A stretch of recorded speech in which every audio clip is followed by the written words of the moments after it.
whoa, whoa, whoa,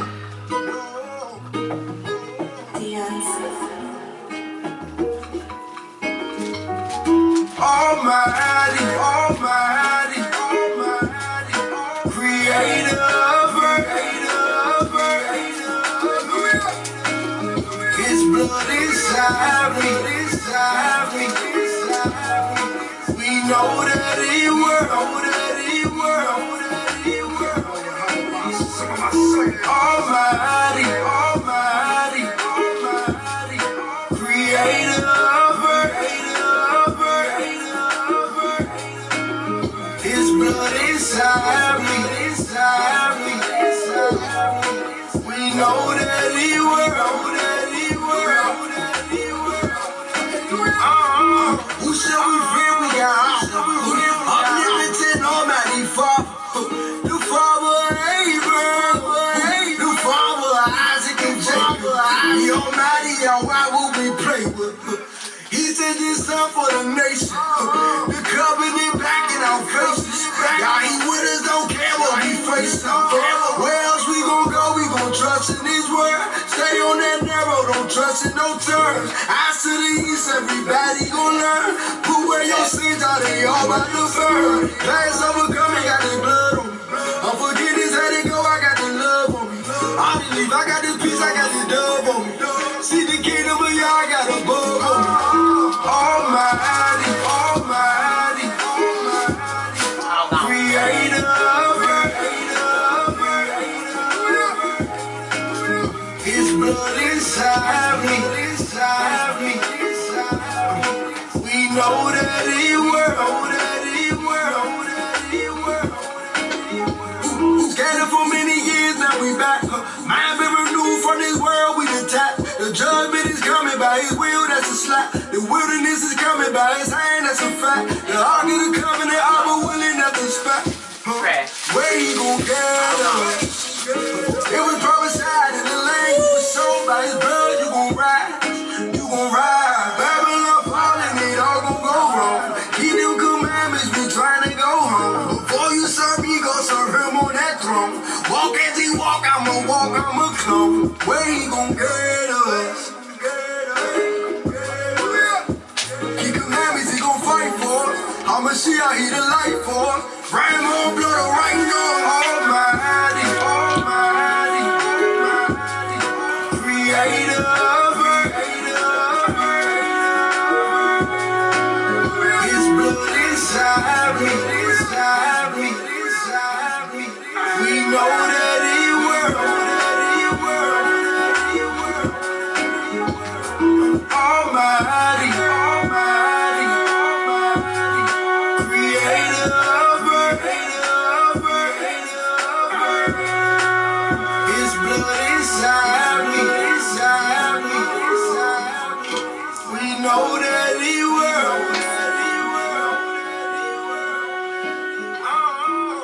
Almighty, Almighty, Almighty, Creator of earth, His blood inside me, We know that He works, Almighty, Almighty, Almighty.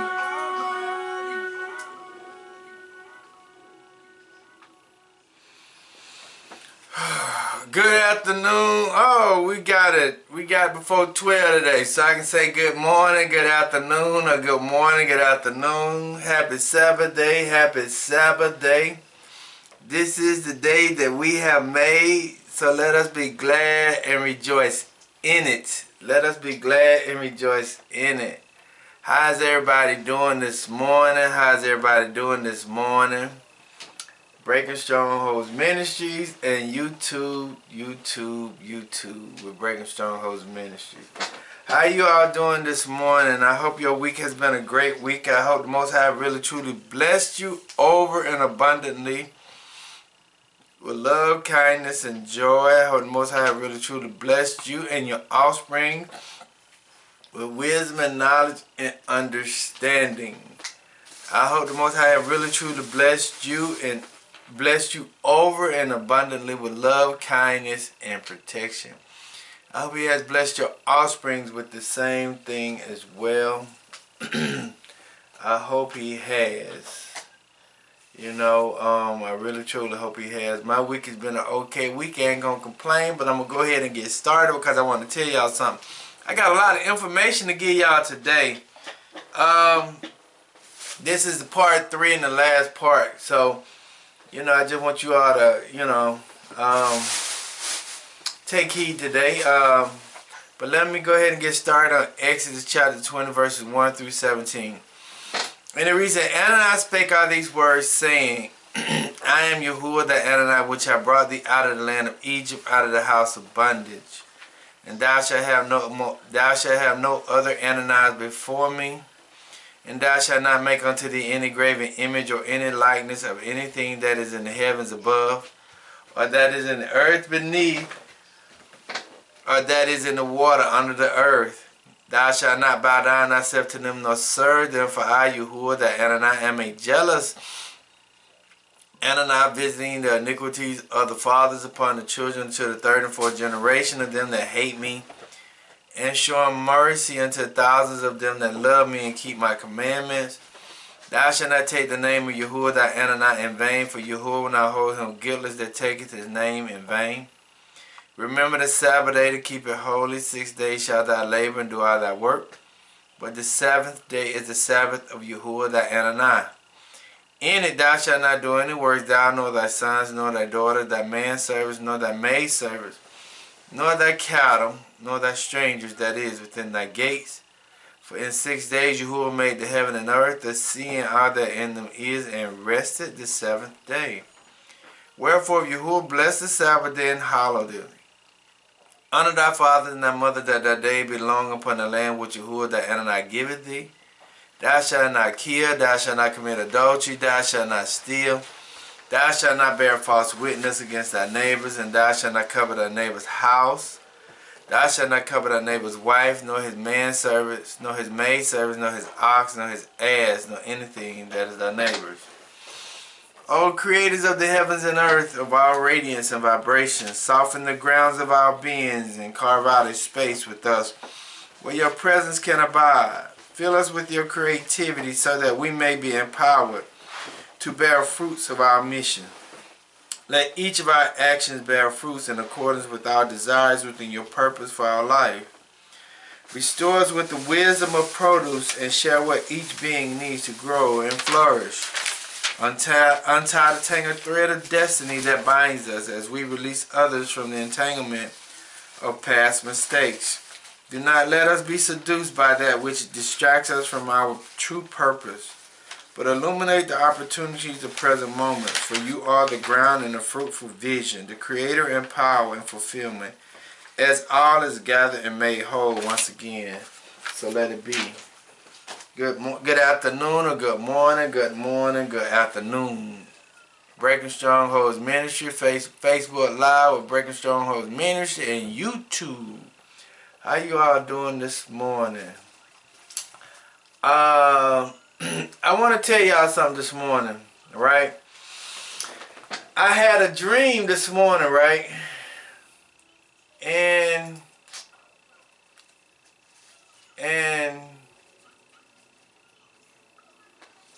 when I had a dream this morning, right?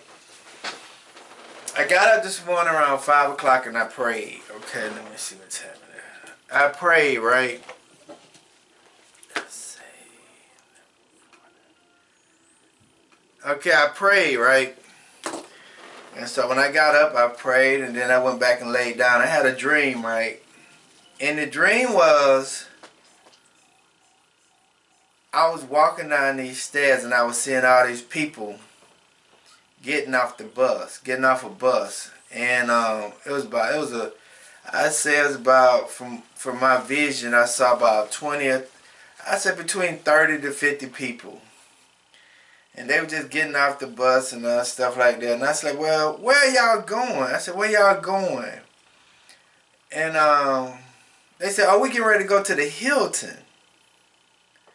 I said, oh, okay, y'all getting ready to go to the Hilton? Said, yeah, okay, we're getting ready to go to the Hilton. I said, okay, cool. And so at that point there, I woke up out the dream. But I noticed that the people, they were mixing and mingling and getting ready to go to the Hilton. They said, yeah, we're getting ready to go back to the Hilton. I said, okay, cool, no problem.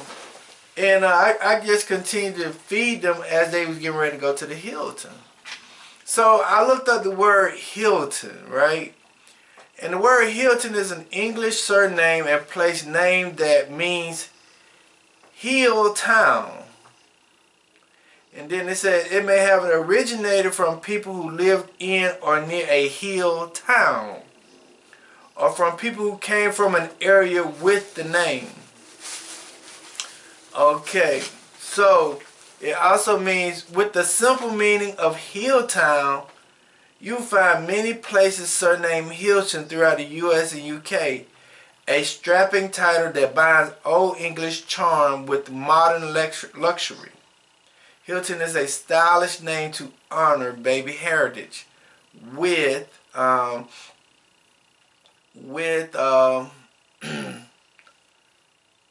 baby heritage. Okay. Then I said, okay. I looked it up again. I said, because also it says Hilton is associated with farmstead. Farmstead. Okay. Hilton is also known. It's a hilltop, but it's also associated with farmstead. And then I said, farmstead estates refers to a large piece of land that includes a farmhouse along with all the surrounding farm buildings, service areas associated with a working farm, essentially compassing the entire residential and agricultural complex on a property, often considered as a single estate due to its size and edified functions. So the functions of a hill estate is where you can be able to take care of a whole community of people on this hillstead.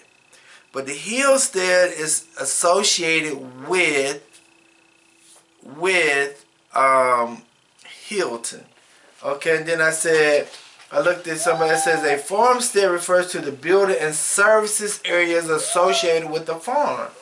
It consists of a house belonging to a farm along with the surrounding building. The characteristics of a Pacific farmstead reflect the local landscape, which provides their environmental context. So, my dream this morning was that the people was getting ready to go to the Hilton, which is a town that sits on a hill. And a town that sits on a hill is a place where they can be able to provide the essentials, nutritional things for the people that is living on this hilltop. Just like Mount Sinai is considered to be a mountain, right? And it provides essential things for the people. So it was like these people getting ready to go to the hilltop. And this place is already set up for them to be able to be provided for, okay? So, and it was ironic. It's not ironic, but today, okay, let's go back to, okay, I just wanted to tell you my dream because how it's going to all correlate or go together with the teachings of today, okay? So now the title, let us go ahead and go again to Ecclesiastes chapter 1 verses 9, because I want us to understand this. Don't forget about my dream that the people's getting ready to go to Hilton, which is a homestead, a farmstead, which is a place that they provide nutritional food for the people. Okay? Okay, in Ecclesiastes 1 and 9, the things that has been, it is that which shall be, and that which is done is that which shall be done. And there is no new thing under the sun. Because I was telling everybody, right, don't be tripping about what you're seeing, because what we seeing today has been done in the past throughout generational history.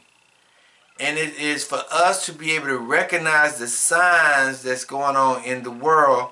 And that is in Matthew chapter 24, verses 3, right?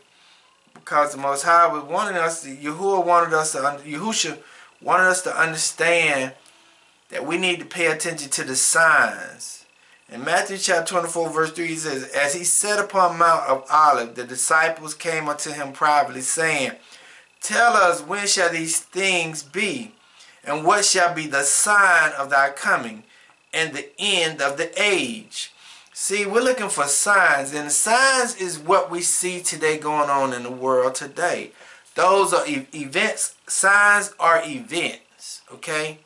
Events, okay? Those are the things that we see today, okay? So now, like I said again, the key verses, the things that has been, it is that which shall be. And that which is done is that which shall be done. And there is no new thing under the sun.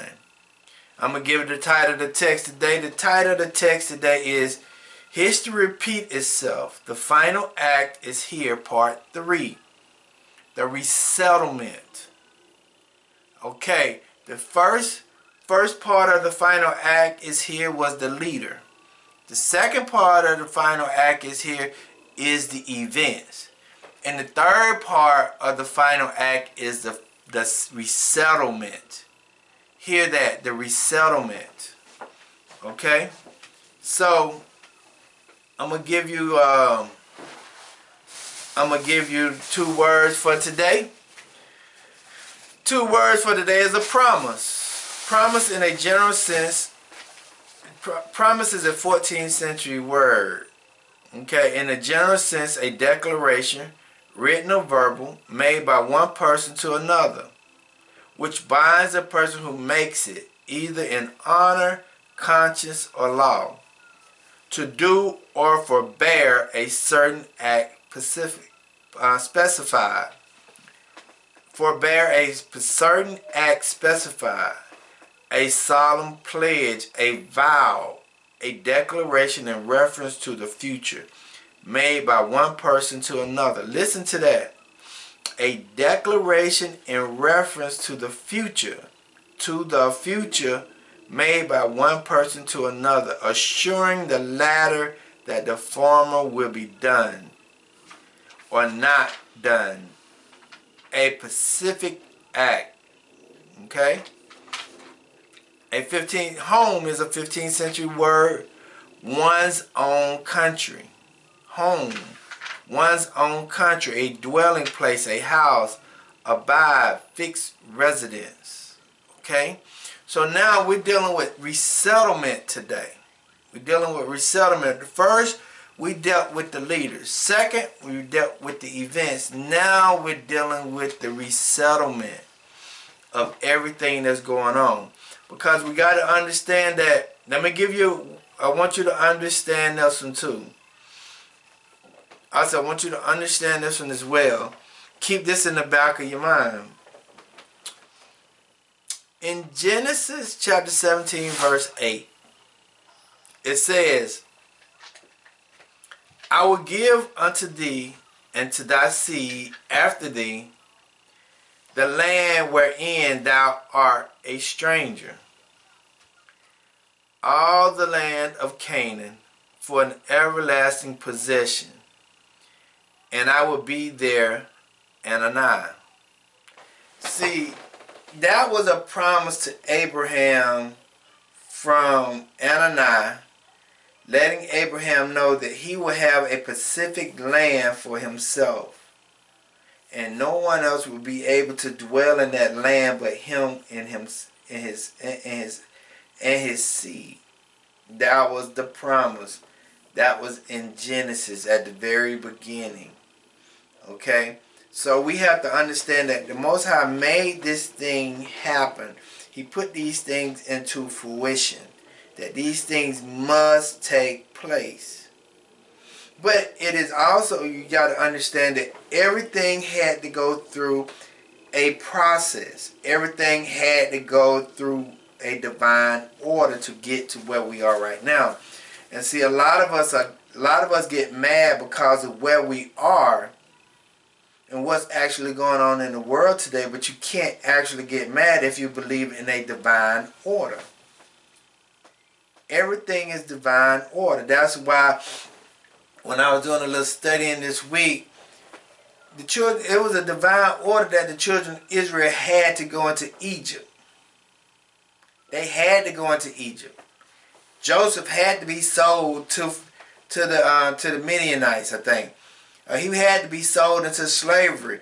And then he had to go through the processes that he had to go through to be able to save his family during the time of the 7 years of famine. Those were the processes, and Joseph understood that. So Joseph had to understand that. And he wasn't mad with his family for selling him, because what the Most High did, wow, that's thank you. What the Most High did, he sent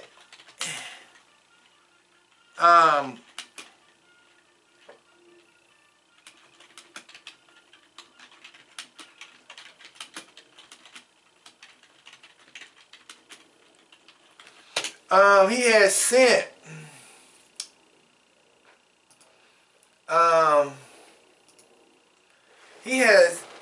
the Most High sent Joseph in front of his family so that when his family came to Egypt, he could take care of his family during the 7 years of famine. Joseph actually, let me stop. Okay, so when we understand that had to be a divine setup. So also it was a divine setup where the Most High had to break Pharaoh. Understand that. And then when the Syrians took captive of the children of Israel, that had to take place. Okay? Then when Babylon conquered the Assyrians, that had to take place. And the reason why the Most High conquered Babylon is because of King Nebuchadnezzar.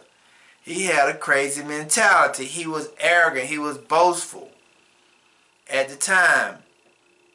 So the Most High had to bring down the kingdom of Babylon and Nebuchadnezzar because of the leadership. Leadership plays a very important part to whether your nation will rise or whether your nation will fall. Leadership plays a very important part. Pharaoh was the reason why Egypt fell. The Syrians fell. Then Babylon was fell because of the simple fact of Nebuchadnezzar. Okay? The Medes and the Persians, they conquered Babylon. But they also was messed up. Close that door, please. They was also conquered by the Greeks and Alexander the Great. And then the Greeks was conquered by Rome, which we are in this dominion now. So we have to understand that everything was a divine setup for right now at this purpose. And it's something that we have to truly understand. Okay? I want us to understand that it's very important that everything was set up, and we have to get in the mind that man is not in charge of nothing. It is the Great Spirit. Okay, so we have to understand that. But I want to go to Genesis. Go with me to Genesis for a second. Genesis chapter 15. Because also Genesis chapter 15 verses 13. I'm going to read 13, 14, 15, and 16. Okay? 13, 14, 15, and 16. And he said unto Abram, know of a surety that thy seed shall be a stranger in a land that is not theirs, and shall serve them, and they shall afflict them 400 years. And also that nation whom they shall serve will I judge. And afterwards shall they come out with great substance.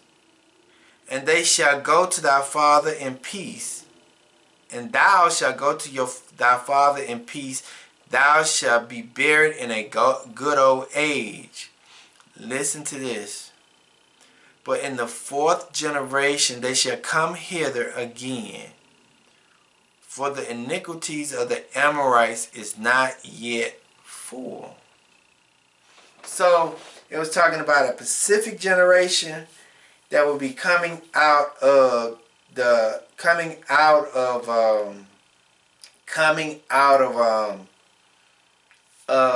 captivity, a fourth generation. And if we look at it, we are close to the fourth generation. We're very close, because I can remember my mom, my grandma, my great-grandma, but I can't go back no farther. But that's close to the fourth generation. We are considered to be, I am considered, I think, the fourth generation. They said fourth generation is like 70 years. So if a generation is considered to be 70 years, I'm at the 280 year mark of the fourth generation. Okay? So we have to understand that it says, but in the fourth generation they shall come hither again. Meaning that we're going to go back somewhere again in the fourth generation. The fourth generation. Okay? So now, dealing with the fourth generation. Now, I want you to understand that we're dealing with a specific time period, the fourth generation, and we're dealing with a specific group of people. But we're also dealing with events, we're dealing with leadership, we're dealing with history, we're dealing with all these things that's taking place, right? All these things that are taking place in the earth. And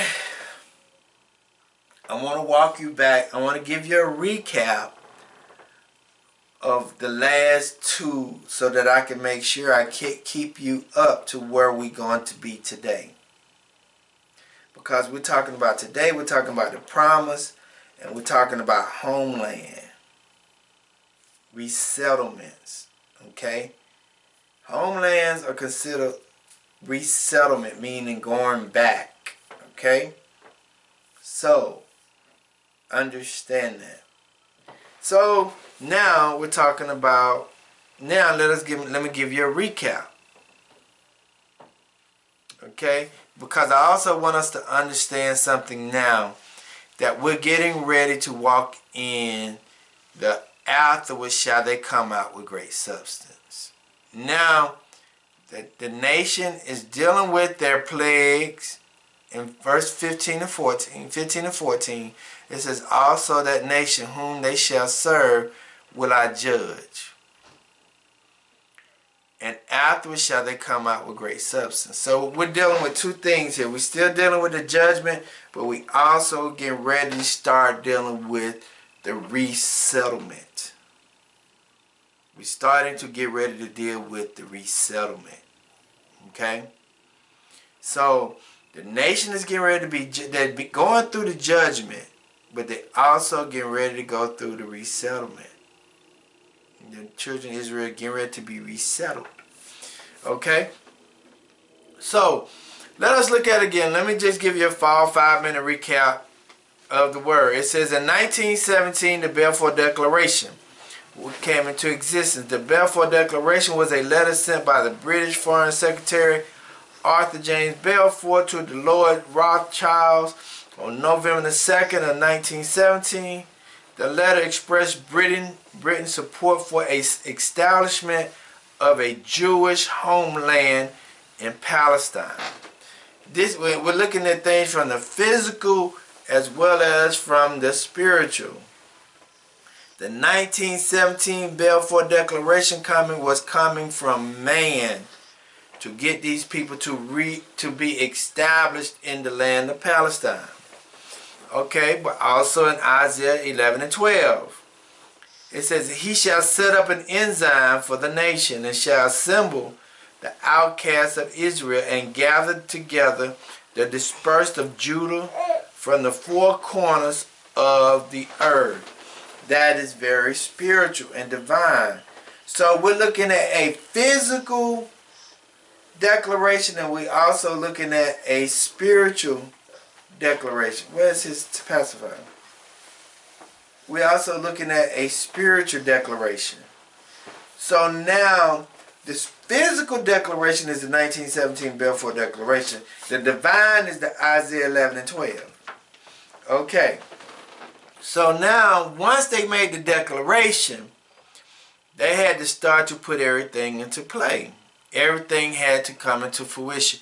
Everything had to start to come into existence. So the first thing they needed to come into existence, they needed leaders. We all know the leaders of the last one. Adolf Hitler was the main character of that declaration coming into fruition. Also, we're looking at the present time. The main character that's going to play the main role in making sure all these things happen is Donald J. Trump. For the spiritual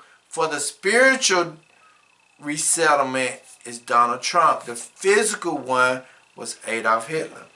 Okay, so now we got the main characters, and I was talking, my main thing I was talking to them about, they was called an actor that spewed out propaganda from a theatric performance. They was an actor spreading propaganda through a theatric performance. That's what they was doing, and that's what they have to do, because they got to get the people to gravitate to them. Okay? Now, we had the actors. Now we got to get the events. Now we got to get the events. The events during that time period in the 1920s was financial crisis, high unemployment, high inflation. Hold on.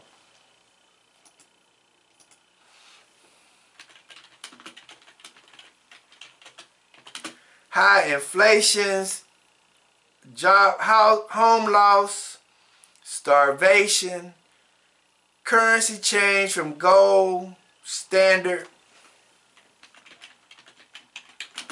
to fiat dollar currency, and World War III. Okay?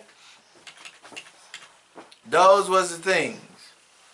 That's what happened in the 1920, from 1920 to 1949.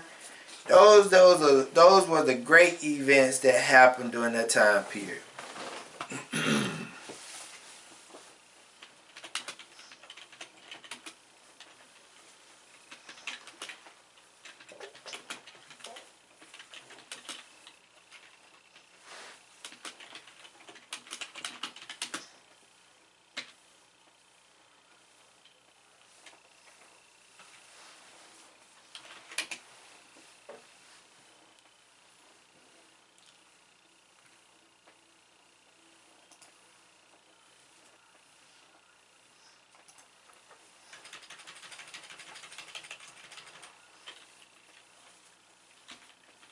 Hold on for a second.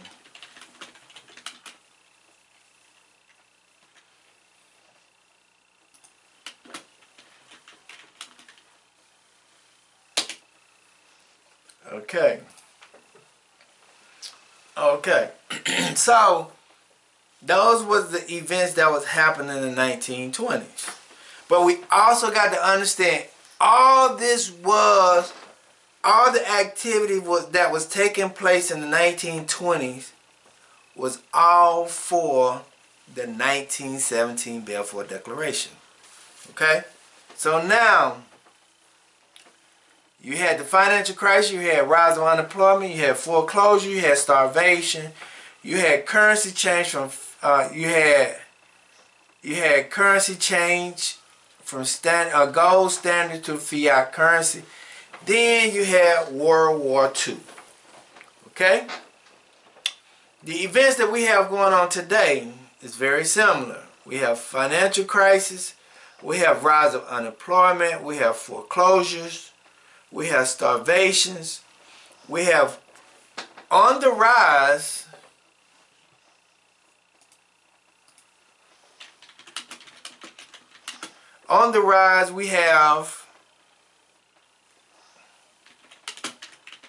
we have currency change from fiat currency to cryptocurrency. Okay? Like he said in Matthew chapter 24, verse 3,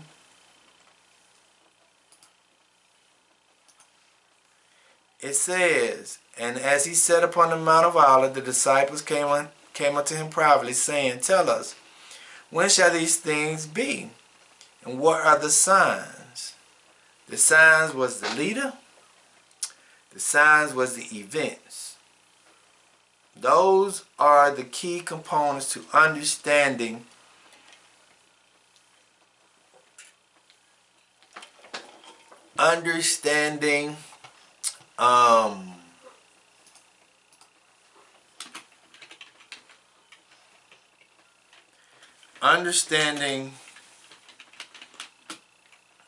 understanding what era we are in, okay?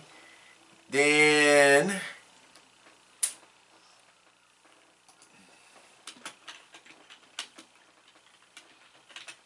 okay, so now we understanding what era we are in. Okay. So now we understand all those things. Now we getting ready to go to the resettlement. The resettlement phase. The resettlement phase is the beginning of the promise. The resettlement stage is the beginning of the promise. The resettlement stage of 1917, but also the resettlement stages of Isaiah 11 and 12. Okay, let me tell you what the word resettlement means.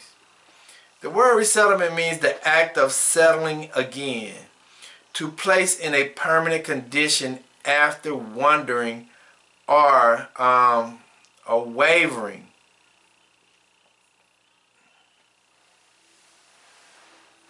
Okay? After wandering in the wilderness for a certain period of time. Okay. So now you got everything, you put all the things out there. Now you get ready to resettle your people. Now you get ready to place your people where you want them to be for a certain period of time. Okay? So now, how would this resettlement go? What would actually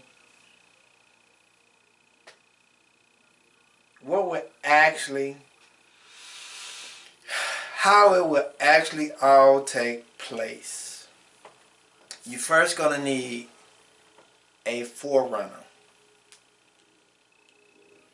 You're going to need a forerunner to make sure that everything takes place the way it's supposed to take place. Because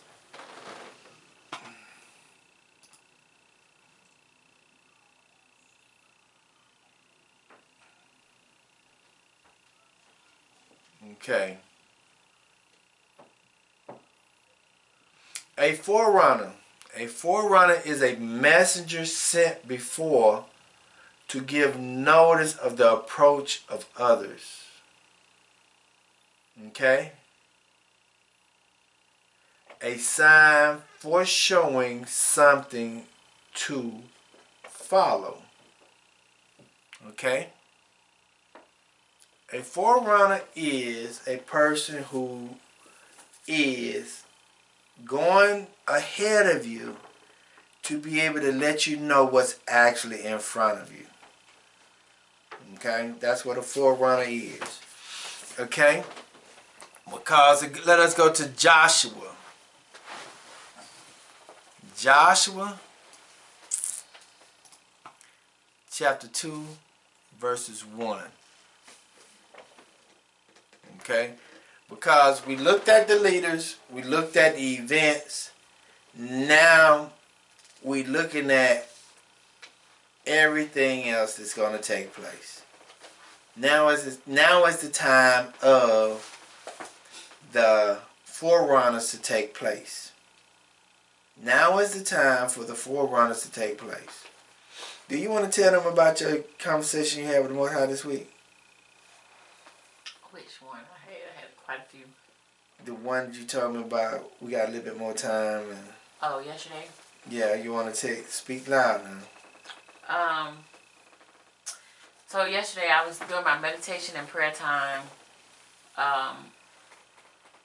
The Most High, the Spirit was speaking to me. He said, the time is near, but not right now. He said, it will be bad and get worse, but this is going to happen for people to turn to Him. A lot of people right now think they have time. They're not serious. They're not repenting. They're still living, wanting to be a part of the world and not turning to the Father's face. So he says he's going to turn it up and you're going to feel it. But the people who are righteous, following his laws and commandments, you will be protected. He said, but he will come once all people turn to him. And I was reading in Matthew 24 and yesterday, and verse the 6 and 14 really stood out. And when it stood out to me when I was reading, and he was saying to me, when I got to verse 14, he will really come. He will come once people turn to him. But he said a lot more. Okay, cool. So now my main thing for her, for my wife Sharon saying what she's saying, is because he said we still got a little bit more time. We still got a little bit more time. Okay. So now we're dealing with a forerunner. We're dealing with a person that's getting ready to go spy out the land, to bring back a message to the people. And it says in Joshua chapter 2 verse 1, and Joshua the son of Nun sent out of Shittim 2 men to spy secretly, saying, go view the land, even Jericho. And they went and came unto an harlot house named Rehab, and lodged there. So what the Most High was doing, he was sending the 12 spies out to be able to go find out how the city of Jericho was. How that land was living, how the people were, what kind of people was in the land. I want you to hear what I'm saying, please.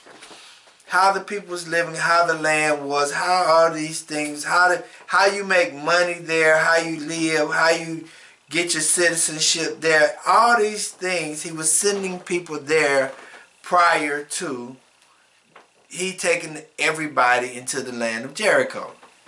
Okay, let us go to another one. Let's go to Numbers chapter 13. Now we're dealing with spies. We're dealing with the people, the messengers, the forerunners. Okay, let us go to Numbers chapter 13, verses 17 through 21. Because we have to understand that before the Most High sends us anywhere, he has to send forerunners there to be able to come back and tell us how it actually is, and what we need to do, how we need to do, so that when we get there, we can be able to be successful and survive in the land. Okay?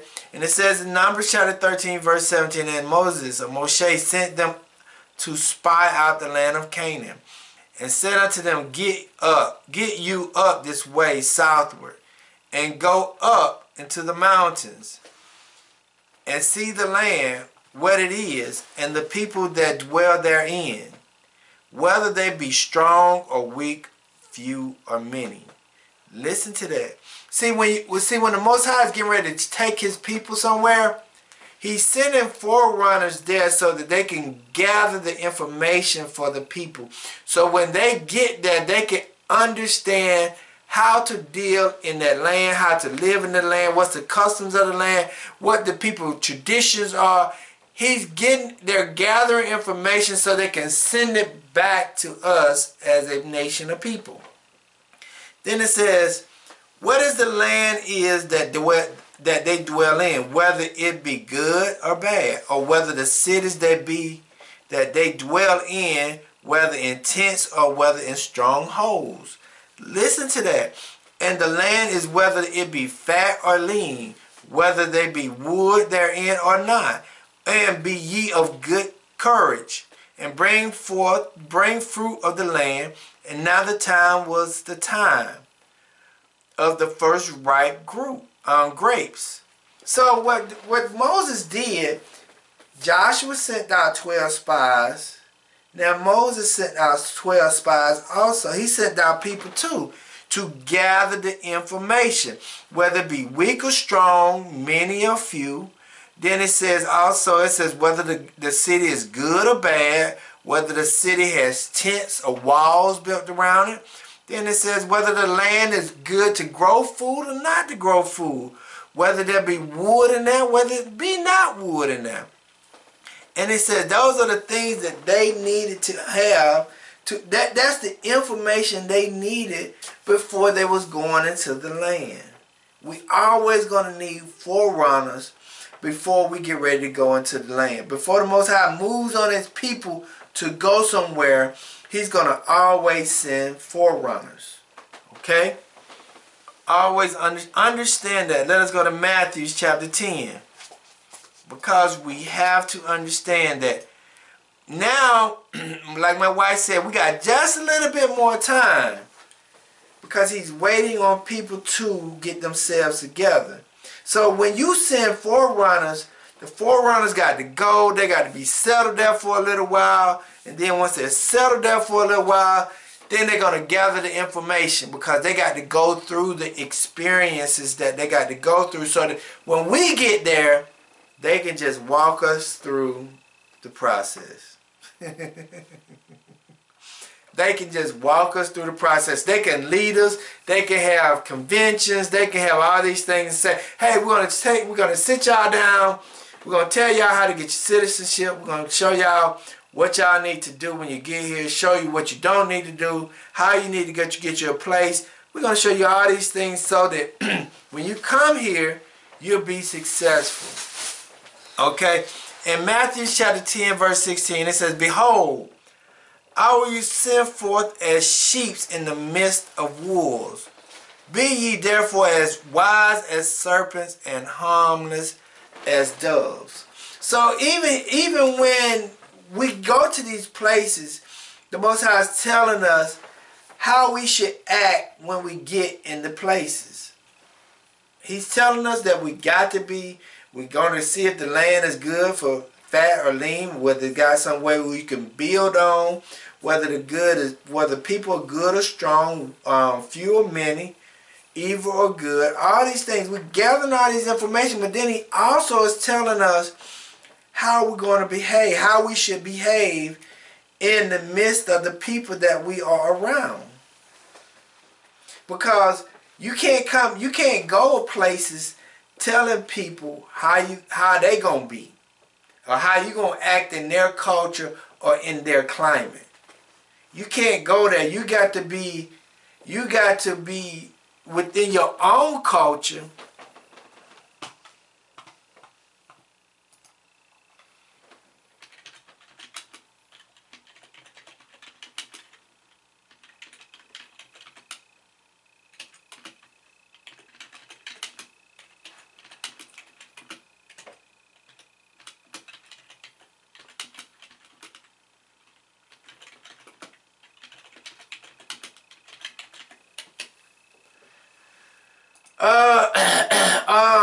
You got to be able to adapt within your own culture and within your own climate, okay? That's what you got to do. And it's very important that you understand that. Let me read you something, okay? We're talking about forerunners. In 1933, the first wave of Jewish people left Germany going to Palestine. And the amount of people was 53,000 people going into Palestine in 1933. But prior to that, between 1920 and 1932, 3,000 migrated to Palestine from Germany. See, you had to have a small amount of people to go before the large amount of people that came. So you had to have the forerunners. And see, the forerunners that went to Palestine, and it was between 1920 and 1932. And it was only a small amount of people, which was 3,000 people. 3,000 people, which are the forerunners, went to Palestine from 1920 to 1932. And what they did, they established everything that the people needed. So when the masses of people came in 1933, which was the 53,000, everything was ready for them to come when they got there. Y'all understand that? Okay.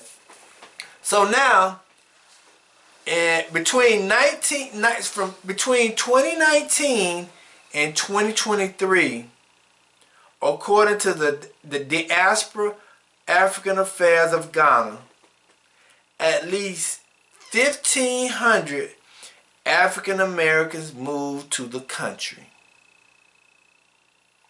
Listen to that.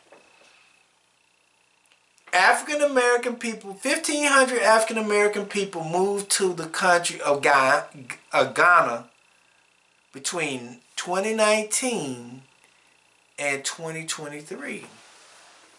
Listen to that. Now I'm going to read you something else too. We're dealing with just the country of Ghana. Now listen to this. Ghana has actively encouraged African Americans to settle in the country, including by offering land to build communities, most notable through the Year of Return initiated, which provided plots of land for a settlement often called Pan-African Village. Okay, and then it says, allowing African Americans to essentially build a city within Ghana.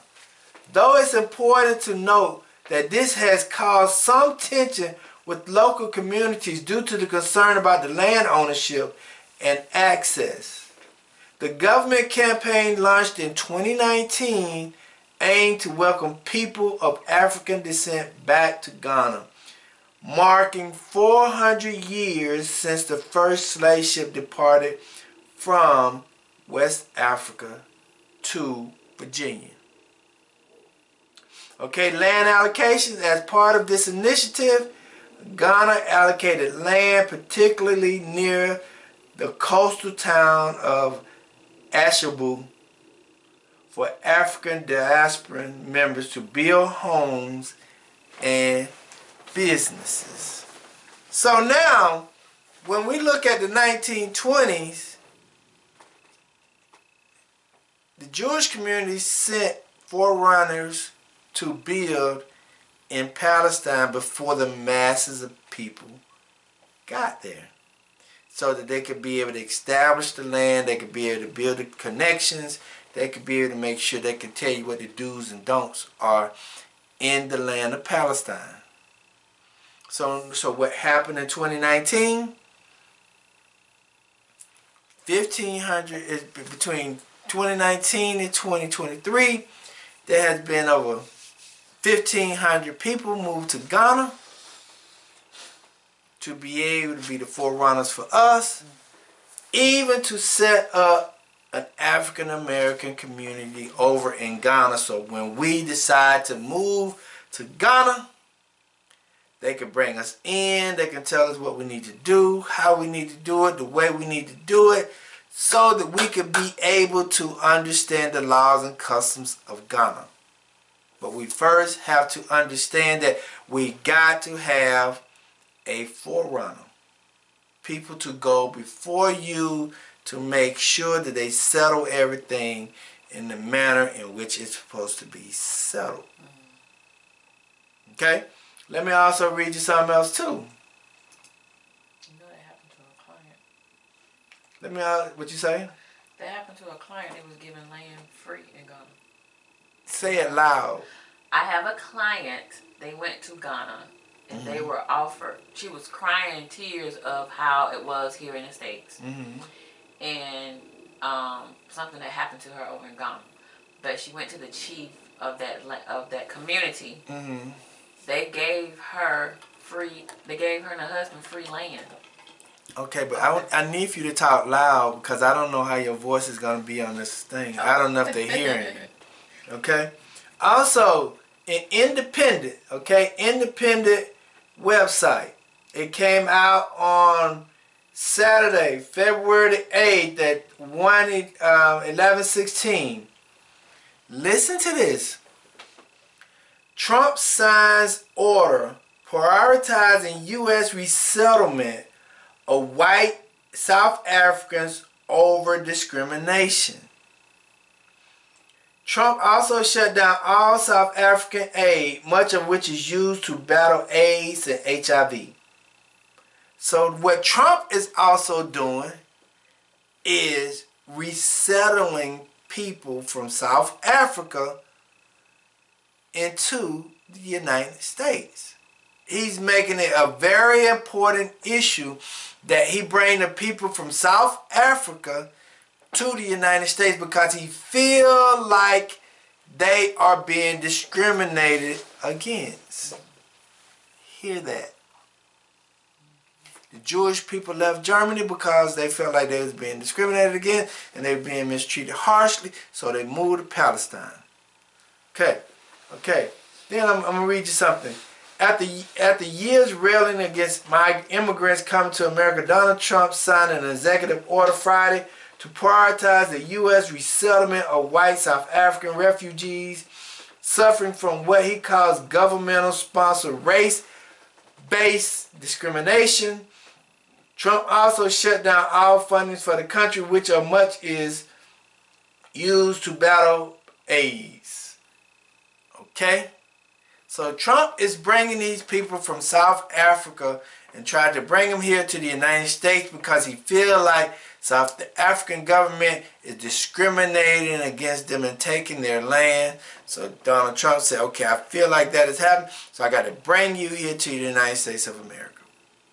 Okay? So now let's go to the second point. The second point is when you had the forerunners are very important to the mission. They're very important to how the others will be when they get there. The forerunners set the foundation for the people. Okay? Forerunners are very important on how you view the country, how you view the landscape, how you view the land, and also how you view the people. They're very important to everything that goes on. Okay? So now, once the forerunner goes, now they got to give the report. Now they got to give you the report.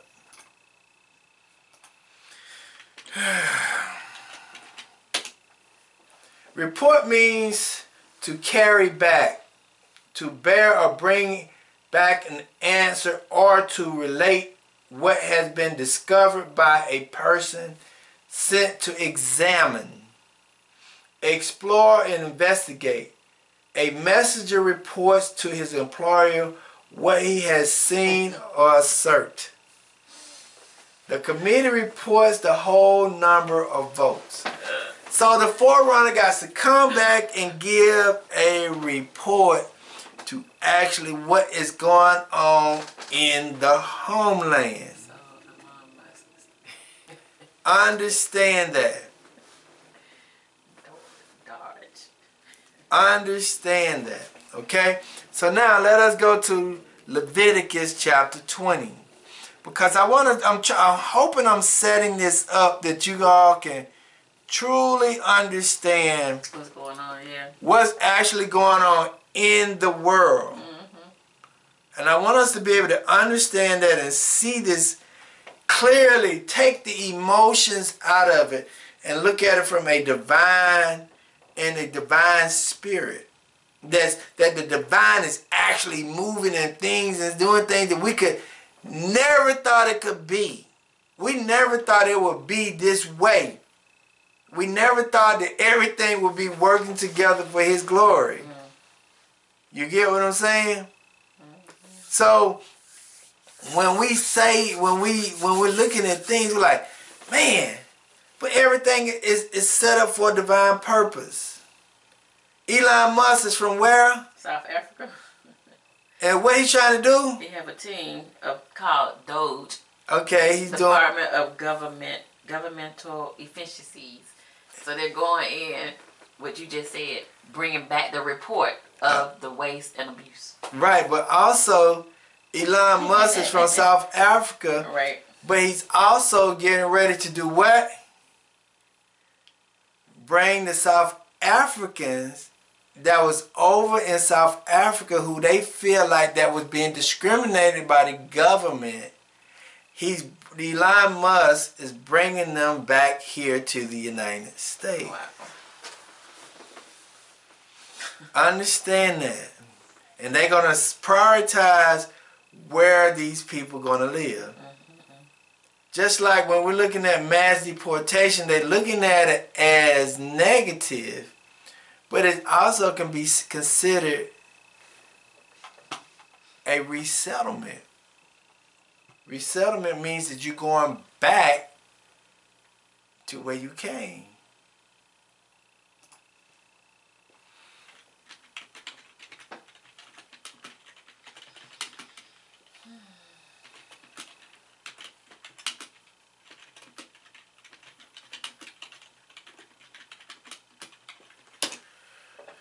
Okay, in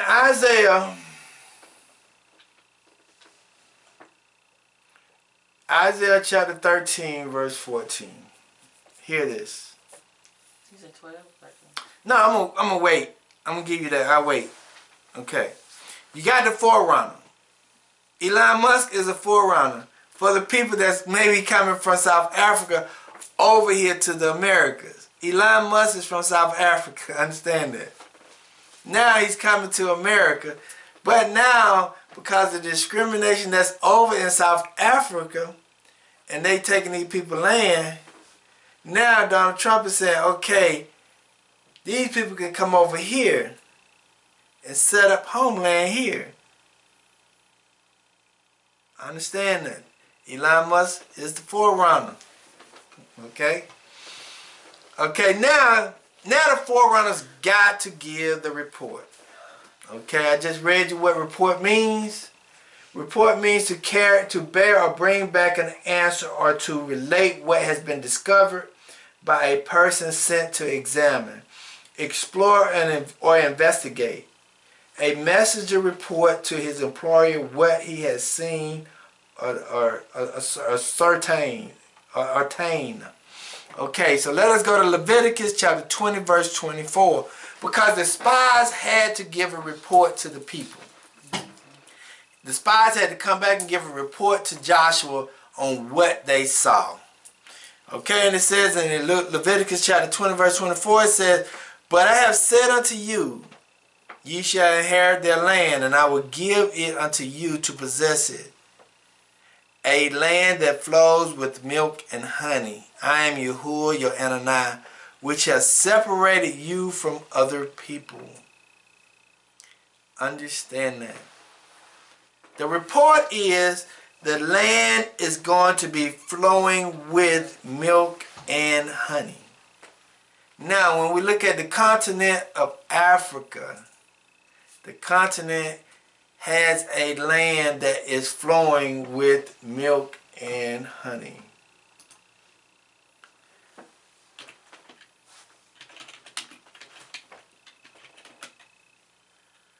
Okay, today in Burkina Faso, They are having a meeting or a webinar today telling people from America, African American people that's in America, that if they wanted to come to Burkina Faso, they are letting people know how to get their citizenships over in Burkina Faso. Okay? So now, like I said in Leviticus chapter 20, but I have said unto you, ye shall inherit their land, and I will give it unto you to possess it, a land that flows with milk and honey. I am Yahuwah your Adonai, which have separated you from other people. So the place, that is the report. That is how the land is going to be. The land is going to be flowing with milk and honey. Let us go to Numbers. Numbers chapter 13, verse 25 through 31 or 33. Because the spies got to get a report. Some people going to say it's bad, some people going to say it's good, but let's see what the spies say. And they returned from searching of the land after 40 days. And they went and came to Moses and Aaron, and to all the congregation of the children of Israel unto the wilderness of Paran, and to Kadesh, and brought back word unto them, and to all the congregation, and showed them the fruits of the land. Listen to that. They brought back word unto them. They reported to them and to all the congregation, and showed them the fruits of the land. And they told him and said, we came unto the land, whether thou sent us. They was forerunners. And surely it flows with milk and honey, and this is the fruits of it. They even showed you, they even brought you proof that it was good. They even showed you proof that it was good. It says, nevertheless, the people be strong that dwell in the land, and the cities are walled and very great. Moreover, we saw the children of Akan there. Anik. Then it says, and the Amalekites dwell in the land of the south, and the Hittites and the Jebusites and the Amorites dwell in the mountains, and the Canaanites dwell by the sea and by the coast of Jordan. This is the report. They're giving you reports of where everybody is. They're giving you the reports of that land flows with milk and honey. They're also telling you that there's giants. Anak is an giant. Okay? They're telling you they got giants in the land. They tell you it flows with milk and honey. But they're telling you where everybody is located, because they was in the land for 40 days. And Caleb stilled the people before Moses and said, let us go at once and possess it, for we are well able to overcome it. But the men that went with him said, we be not able to go up against the people, for they are stronger than we. See, when you have spies out there, right, and they go into the land, you're going to always have somebody have a negative report of the land, and you're going to always have some people that have some positive reports. You just got to understand what the Most High is doing at the time. What the whole scenario, what the whole situation is about. Okay, and then listen, and they brought up an evil report of the land which they had searched unto the children of Israel, saying, the land throughout which we have gone to search it, a land that eateth up the inhabitants thereof. And all the people that we saw in it are men of great stature. And there we saw the giants, the son of Akan, which come of the giants, and we were in our sight as grasshoppers. So we were in their sight. So it's like, you can listen to some people that's on the continent of Africa and say, man, this place ain't developed, man, this ain't this, and man, this ain't that, and man, this ain't that. But then you can also listen to some people say, man, they got all the minerals. They got great opportunity here.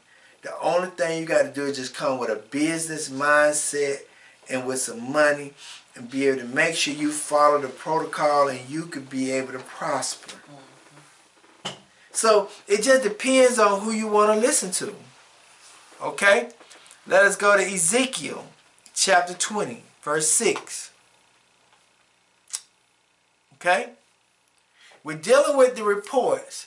We got a report that the land is flowing with milk and honey. We also got some reports where everybody is, what type of food is in the land, also what type of people is in the land, okay? Then it says in Ezekiel chapter 20 verse 6, in that day I lifted up my hand unto them to bring them forth out of the land of Egypt into a land that I had expired for them, flowing with milk and honey, which is the glory of all land. See, when they say land are flowing with milk and honey, doesn't mean that the land is flowing with milk and honey. It means that the land is flowing with much opportunity, potential, greatness. That's what it is basically saying. It's saying that this land is flowing with great opportunity for you to be able to have whatever you desire to have, because it got gold, it got silver, it got diamond, it got cobalt. You can be able to grow on that land because the land is just basically 75 to 80 degrees year round. You can possess any and everything that you want on this land. And it says, which is the glory of all lands. Which is the glory of all lands. If you look at the continent of Africa is the glory of all lands. Okay, so now, when I'm going to read you something else, they give the report. That is from the biblical sense, right? That is from the biblical sense. Okay, now in the 1920s, it says the Jewish people saw their homeland in Palestine, a goal that led to the establishment of the State of Israel in 1948, also because of persecutions. The report was they went down there to be able to understand that this land was great. The reason why they're leaving Germany and went down to Palestine is because of persecution. Okay? Also, the report from the people over there in the diaspora, but also the reason why people are leaving America. The reason why the people left Germany is because of persecution, but also because of the promise. But now the reason why the people are leaving America, it was because of the promise, but also because of this right here. The driving force behind the mass movement was to, I Googled why African American people are leaving America and going to Africa. Okay, it says the driving force behind the mass movement was to escape racial violence. That was the same identical thing that was going on in Germany. Pursue economics and educational opportunities, and to obtain freedom from the oppression of Jim Crow. The Great Migration is often broken into two phases, coinciding with participation and effects of the United States in both wars. So the same reason why the people that left Germany went down to Palestine is the same reason why African American people are leaving America and going to Africa, because they feel as if that is their homeland. Because it's true because of the split of the northern tribe and the southern tribe. The northern tribe came to the western hemisphere, while the southern tribe was part over on the continent. So after the split of the northern and southern tribe, the northern tribe was here in the Americas. Okay? So now you got the forerunners. The forerunners coming back. They giving a report to the people. Hey man, and even if you go on YouTube, you can go to these people called Journey With Us, and you can go on YouTube and Google African American people over on the continent. They're giving you information about how it is in Africa, how you can live, and how the lifestyle is, and what they could do and what they can't do, and what they don't have to worry about and what they do got to worry about. They giving us the report. Okay? Now, once you get the report, now you got to make the move. Now you got to make the move. Now you got to make the move. See, but I want us to understand something. In 1933,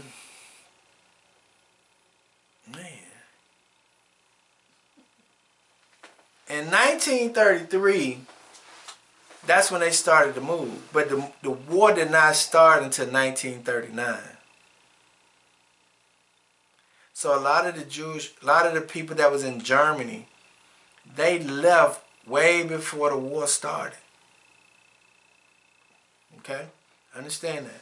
So I got about 15 minutes left. Man, it's good, ain't it? Okay, now we're talking about the move. The move. Let us go to Exodus. Now you had the forerunners, you had the report. Now you got to make the move. Let us go to Exodus chapter 20. Exodus chapter 12.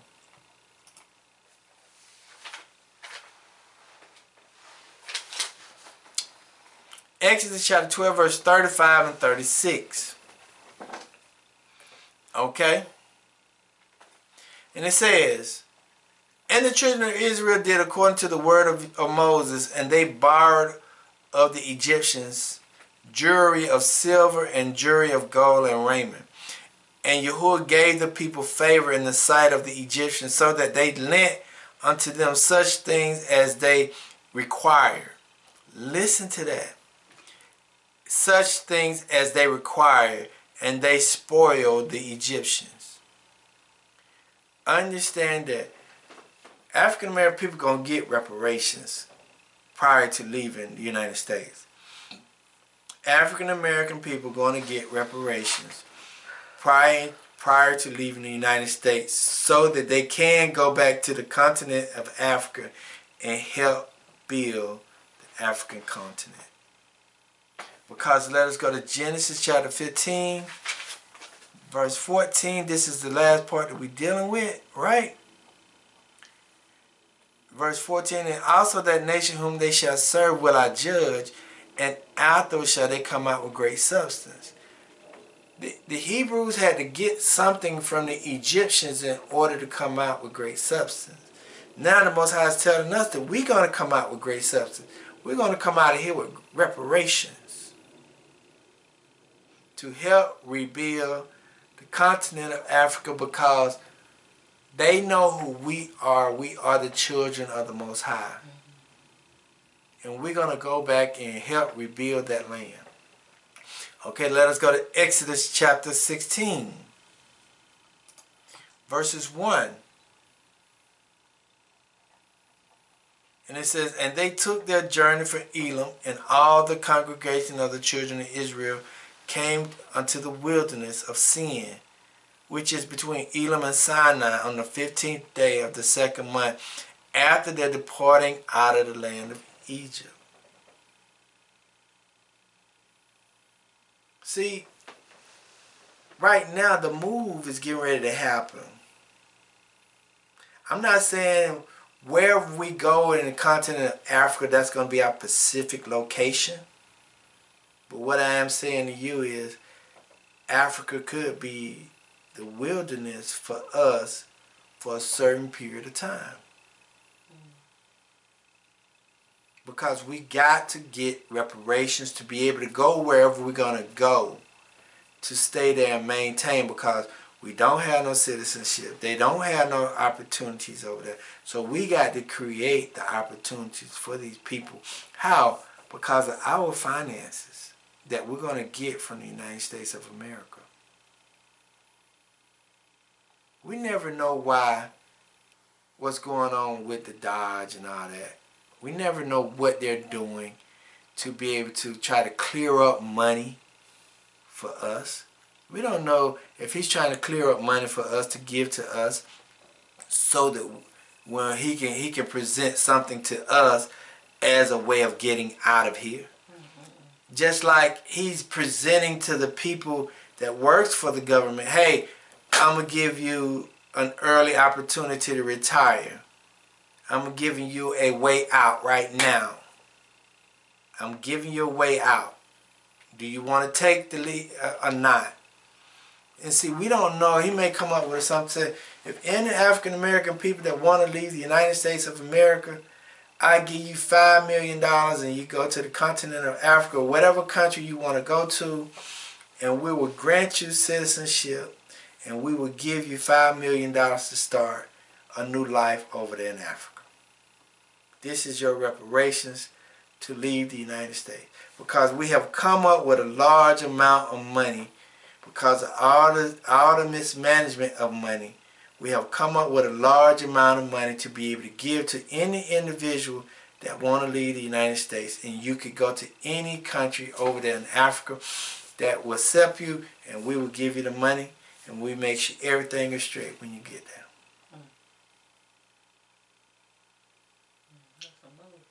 Don't be surprised if something like that could happen, because the simple fact is we get ready to go through the resettlement stages. Because you got to understand, it was only 53,000 that went in 1933.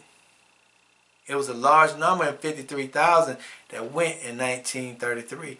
So something had to persuade them to leave after the forerunners left.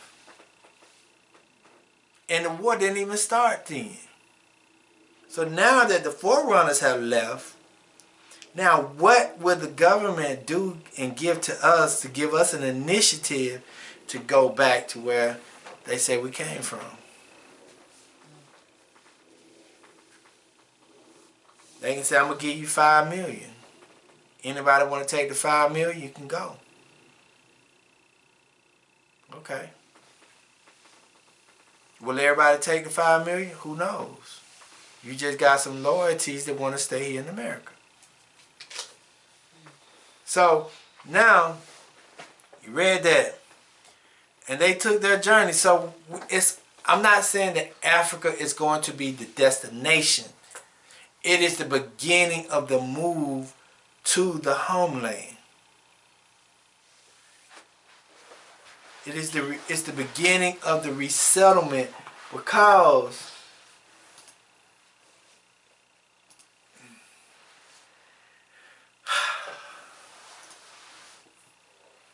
a settlement is the act of settling again. A plan in a permanent condition after wandering or wavering or fluctuation. Okay, so we have been in wandering and fluctuation and wavering here in America for a long period of time. So what Ghana said, yes, Ghana has actively encouraged African Americans to settle in the country, including by offering land to build communities, most notably through the Year of Return, which initiative which provided plots of land for settlement, often called Pan-African Village, allowing African Americans to move to essentially build a city within Ghana. Though it is important to note that this has caused some tension with local communities due to the concern of land ownership. Okay, the last one in Revelations. I know I'm giving you a lot. Revelation chapter 12, verse 14.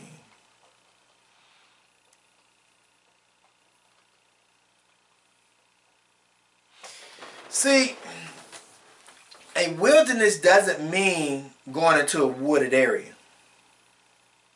Understand that. A wilderness doesn't mean that you're going to a wooded area and you're going to be living in the woods, burning campfires and things of that nature. That doesn't necessarily mean that. A wilderness means a dry place where the Most High can communicate to you, where it's just you and Him alone, where He can be able to deal with you. Okay? In Revelation chapter 12, verse 14, and the woman were given 2 wings of a great eagle, that she may fly into the wilderness, into her place, where she is nourished for a time, and times, and a half a time, from the face of the serpent. See, the wilderness wasn't the place for them to stay permanently. The wilderness wasn't a place for them to stay permanently. It was just a safe haven for a certain period of time. Understand that. That's all it was. It's just a place for them to stay for a certain period of time so that He can deal with the people the way He want to deal with them. And see who actually going to love them. Love the Most High the way the way the Most High want them to love Him.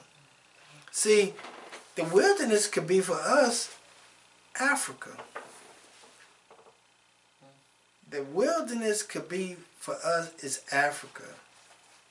To see how we're going, and it could be in that place of Africa for 3.5 years, just to see how we're going to maintain our living in the wilderness.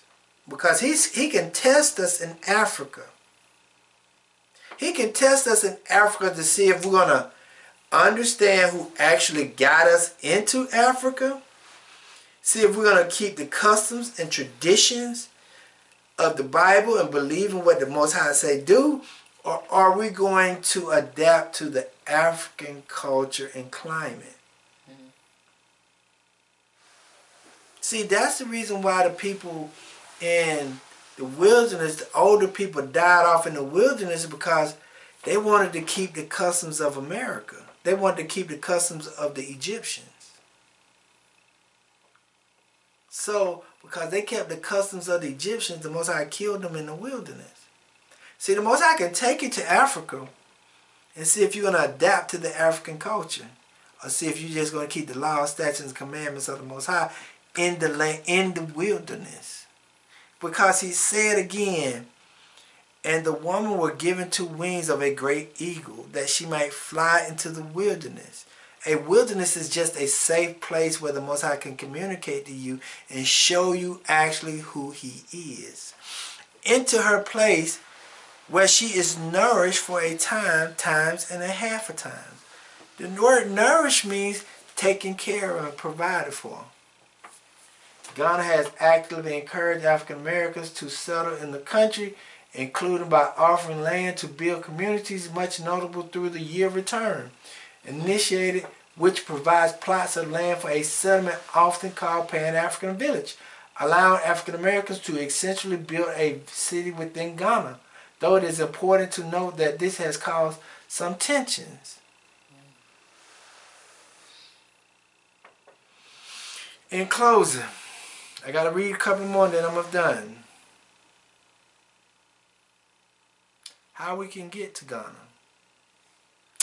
Yes, I Googled, have African American increased in passports?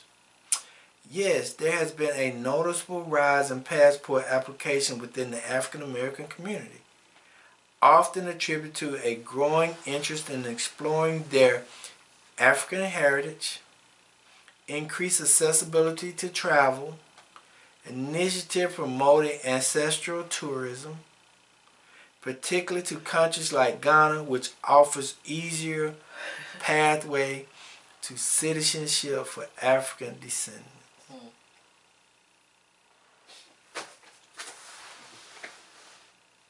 So once the move happens, right?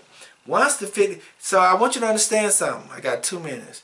In 1933, that's when 53,000 people went to Palestine, right?